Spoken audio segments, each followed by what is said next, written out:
Mukunda jewellers లో biggest వడ్డాణం Mela VA కేవలం 9.99% మాత్రమే. ఈ ఆఫర్ అక్టోబర్ 4 నుంచి 12వ తేదీ వరకు. మా కొత్త ఎక్స్క్లూసివ్ బ్రాంచ్ పూర్వి త్వరలో KPHB లో.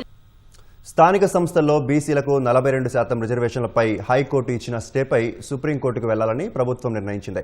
ఈ మేరకు స్పెషల్ లీవ్ పిటిషన్ వేయాలని ముఖ్యమంత్రి రేవంత్ రెడ్డి ఆదేశించారు. SLP రూపకల్పనను సుప్రీంకోర్టు సీనియర్ న్యాయవాదుల ద్వారానే చేపట్టాలని నిర్ణయించారు. మరోవైపు హైకోర్టు ఉత్తర్వులపై రాష్ట్ర ఎన్నికల సంఘం న్యాయ నిపుణులను సంప్రదిస్తున్నట్లు తెలుస్తోంది. ఎన్నికల ప్రక్రియలో జోక్యం చేసుకోలేదని హైకోర్టు చెప్పినప్పటికీ బీసీలకు 42% రిజర్వేషన్ల అమలుపై స్టే ఇచ్చిన నేపథ్యంలో సుప్రీంకోర్టులో స్పెషల్ లీవ్ పిటిషన్ దాఖలు చేయాలని ప్రభుత్వం నిర్ణయించింది. అధికారులతో సమావేశమైన ముఖ్యమంత్రి రేవంత్ రెడ్డి హైకోర్టు తీర్పుపై చర్చించారు.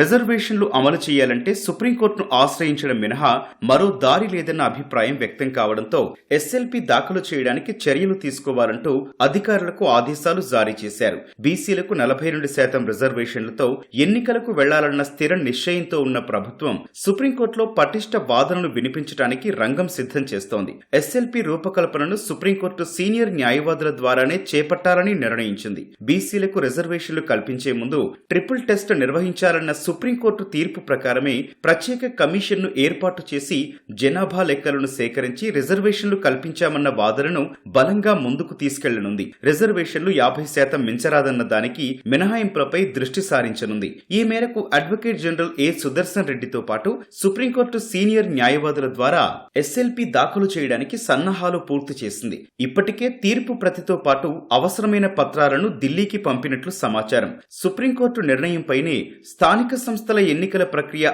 ఆధారపడి ఉందన్న అభిప్రాయం వ్యక్తమవుతోంది.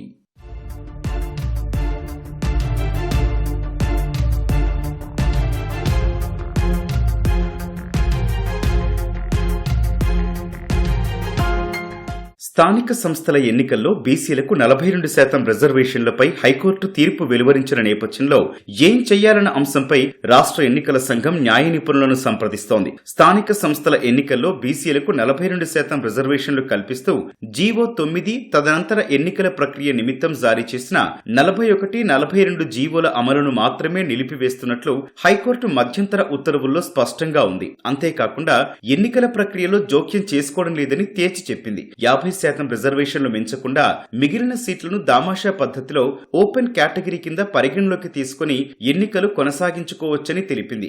అయినా రిజర్వేషన్ల అమలుపై మళ్లీ సందిగ్ధత మొదలవుతోంది. ఇప్పటికే 42% రిజర్వేషన్ల ప్రాతిపదికన స్థానిక సంస్థల్లో పంచాయతీలు, వార్డుల కేటాయింపు జరిగింది. ఇలా విభజించాల్సింది రాష్ట్ర ప్రభుత్వమే.